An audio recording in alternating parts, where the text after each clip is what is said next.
I got to be honest, I don't love Deshaun Watson's comments, but at the same time, if I'm the Cleveland Browns, I'm probably enamored with the things that he had to say this past week about how it would be a slap in the face if Mitchell Trubisky is picked ahead of him. And the reason is, we've heard from the beginning of this regime taking over with Sashi Brown and Hugh Jackson that what was going to be most important to these guys is the way that guys approach the game of football. They have to have a passion for the game, they have to have a love for the game, and they have to be dedicated to turning this team and this organization around. And when you look at a guy like Deshaun Watson, that's exactly what he did at Clemson. And people will forget because Clemson's been to 2 consecutive national title games, but it wasn't that long ago when we were discussing Clemsoning as a verb for choking in big moments. So this is not a team that has had a huge history of being successful, and Deshaun Watson comes in undaunted by the challenge and ends up leading his team to 2 consecutive national championship games. And to me, that's what's most impressive about Deshaun Watson. You lose in heartbreaking fashion to Alabama in the national championship game, and then you sit all offseason and you stew in that feeling of knowing that you were that close to getting a ring on your finger. And then to be able to come back the next year and go back to the national title game and beat the team that knocked you off the year before, that shows an incredible amount of fortitude. And everybody knows that it's difficult to get to a championship game, but it's even more difficult to get back.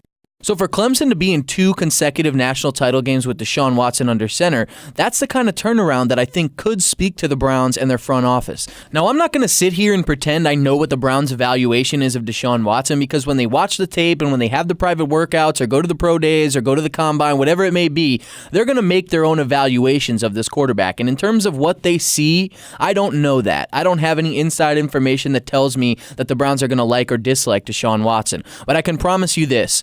That attitude and that desire to be the very best is definitely something that the Browns are looking for, and something that's going to speak to Hugh Jackson and to Sashi Brown as they prepare to get ready for the 2017 draft.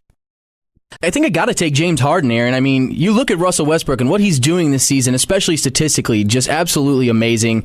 Something that really we've never seen before, averaging a triple-double this late in the season. Really, Oscar Robertson, the only player who's done that. So not taking anything away from Russell Westbrook, but man, I love the way James Harden's playing lately. What exactly is it about James Harden that when you look at and you watch him on the court, you go, yeah, this is the guy out of all 30 starting point guards that I'm taking. Well, I really like that he changed his game this year. That's one of the things that was important to me. Last year, he saw a lot of isolation circumstances, and now they got people around him, shooters at the three-point line, and even guys like Montrezl Harrell in the middle, other weapons for him to rely on, and he's really been able to take advantage of those and kind of change his style of play, get his assist numbers up, and get the rest of his team involved. And I know Russell Westbrook is very good at that as well, but I really think the way that James Harden has kind of crafted his game to his new teammates and what Houston's been doing this year is really impressive.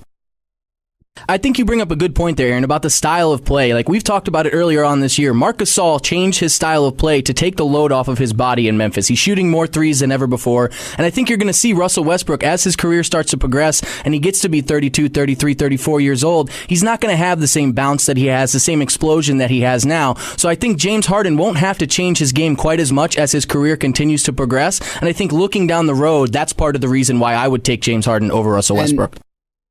That's where I've seen the most growth out of Elfrid Payton. Yeah, and you make a great point, Aaron. Just speaking about the confidence, that's the biggest difference that I notice when I look at EP, even from the beginning of this year. I don't know if it's the work that Chad Forcier has been putting in with him at practice. I know they've been doing a lot fundamentally to try to get his shot looking a little bit better. But Elfrid's put in the work, and you can see it. The game that really sticks out to me is that New York Knicks game from a couple weeks ago. 15 points, 14 assists, and 0 turnovers. That's the kind of performance we need to have from Elfrid Payton night in and night out. Taking care of the ball, being efficient on the offensive end, and limiting the other team's perimeter weapons on the defensive end. If there's one thing that we know that can get Aaron going each and every night, it's defensive. Yeah, absolutely. And we've heard Frank Vogel say it again and again. He's not counting on Aaron Gordon to go out and score 30 points every night. What he needs is for AG to be the defensive anchor of this team. And I think he has been. He shut down some really good small forwards on opposing teams throughout this year and kind of been the guy that we can count on the defensive end, even when things aren't necessarily going so well on defense. Sticking with that theme, Aaron, LeBron James is the first player in NBA history to average 25-plus points for 13 consecutive seasons. In other words, where were you in life in 2003, 2004? Because LeBron's been putting up 25 points a season ever since. Well, I was a freshman in high school, and I was going through my awkward stage at the moment. So you're not out of that yet, buddy. A lot of ladies did not talk to me. I was walking the freshman hallways of Piper High School, and they would just walk on by.